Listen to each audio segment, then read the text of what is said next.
Olá, tudo bem com você? Estamos aqui de volta com a nossa série Doses Apocalípticas, lições importantes extraídas do livro do Apocalipse, de João, inspirado por Jesus Cristo, e que tem mensagens para o nosso tempo também. Fala a todos nós aqui no século XXI. Estamos analisando aqui já 2 vídeos, esse é o terceiro, o capítulo 2, com as famosas cartas às 7 igrejas da Ásia Menor. Cada uma delas com mensagens para aquele tempo e também mensagens que falam ao longo da história, também nos alcançando aqui no século XXI. E aí, Felipe, seu abraço para os nossos amigos? Um abraço a todos, saudação, que Deus nos abençoe. Vamos ficar firmes nessa jornada porque ela só está começando e está muito empolgante. Exatamente. Felipe Lemos também é jornalista, meu colega de trabalho, e há anos já trabalhamos como comunicadores e apaixonados pelo Apocalipse. Aliás, mais uma vez aqui fica o convite para você conhecer o site apocalipse.com. Olha aí, tem tudo que você precisa lá, viu? Estudo bíblico, vídeos, materiais de estudo, não só sobre Apocalipse, Daniel também. Vale a pena conhecer, divulgar e usar esses conteúdos aí para o seu consumo pessoal ou na sua igreja também, tá bom? Hoje veremos alguma coisa, porque também o tempo aqui é curto, nós nos impusemos esse desafio, né, de abordar em poucos minutos. Veremos alguma coisa sobre a igreja de Esmirna, que na sequência das 7 é a segunda ali. Eu vou mostrar aqui o meu preze mais uma vez para vocês. Repito que isso está disponível para quem quiser depois utilizar esse material, fica à vontade. Então, aqui temos Esmirna, que compreende o tempo ali de 100 a 313 depois de Cristo. Nós vimos que a igreja de Éfeso, né, vai por volta de 30 ali até o ano 100, mais ou menos. É a igreja dos cristãos primitivos, né, apóstolos e seguidores dos apóstolos, chamados pais da igreja. Então, a igreja inicial. Agora chegamos já além do ano 100, ou seja, chegamos ao período de Esmirna. Lembra da comparação que eu fiz no último vídeo? É como se alguém quisesse escrever a história da igreja em 7 volumes. Cada carta dessa é um volume, né, compreende um período histórico da igreja cristã. Esmirna era um centro de adoração ao imperador, e ali houve muita perseguição. Tanto que a palavra Esmirna tem um significado, depois o Felipe vai comentar para a gente isso aí. Mais uma vez é dito que conheço a tribulação pela qual você está passando, ou seja, Deus sabe tudo sobre nós, não há como nos escondermos dele, e é muito bom saber que ele nos conhece totalmente, né? Que ele não está ignorando ou está alheio ao sofrimento pelo qual passamos. Também não estava em relação ao sofrimento que esses cristãos, nossos irmãos, lá do ano 100 a 300 e alguma coisa, estavam passando também. Então diz ali nos versículos que compreendem, né, a carta a Esmirna, que alguns foram lançados na prisão, uma tribulação de 10 dias, isso já é um conceito que precisamos já pincelar aqui, em profecias apocalípticas, um dia vale um ano. Veremos isso mais adiante também. Então nós temos aqui, na verdade, 10 anos de perseguição, e curiosamente, e tristemente, né, de 303 a 313, houve realmente 10 anos de terrível perseguição contra os cristãos. Quem não adorava o imperador, por exemplo, perdia emprego, era morto, realmente era uma situação muito complicada. Diocleciano, Terrível, né? tá aí o busto dele, a cabeça dele ali, né, esculpida, né? 303 e 313, então essa perseguição foi devastadora.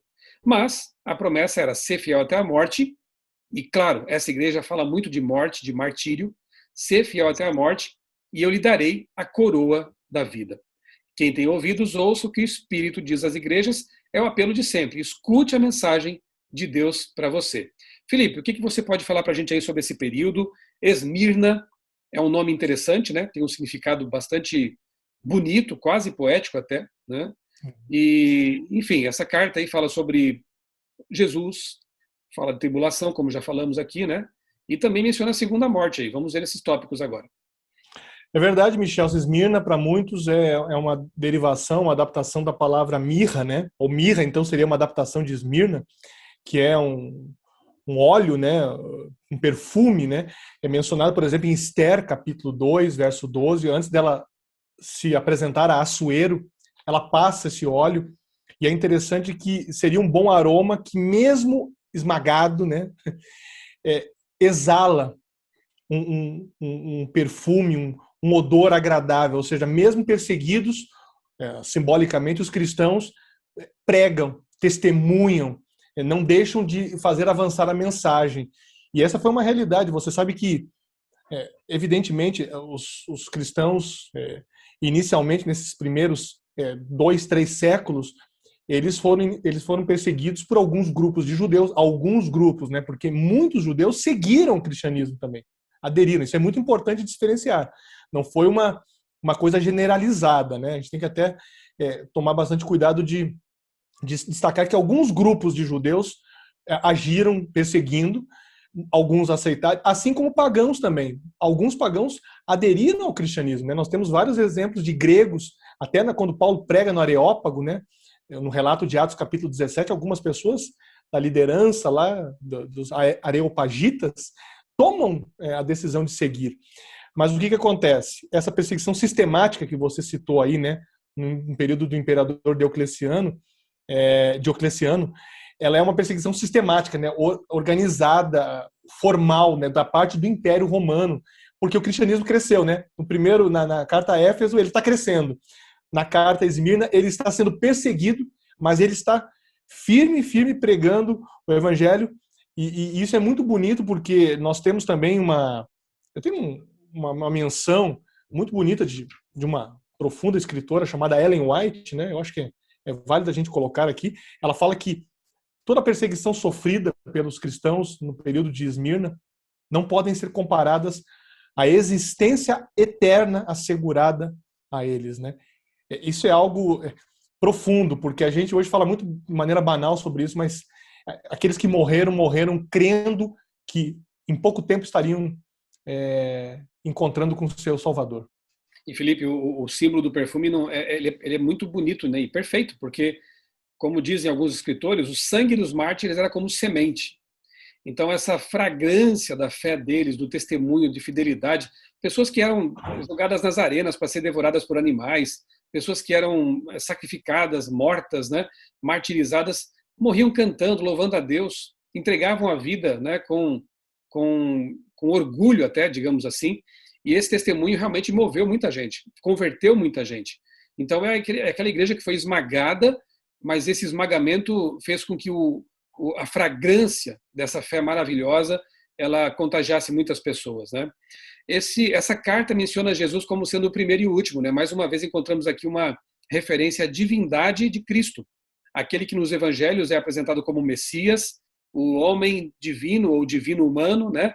Aqui no Apocalipse ele é mostrado como estando já realmente na sua glória, o Deus que nunca deixou de ser.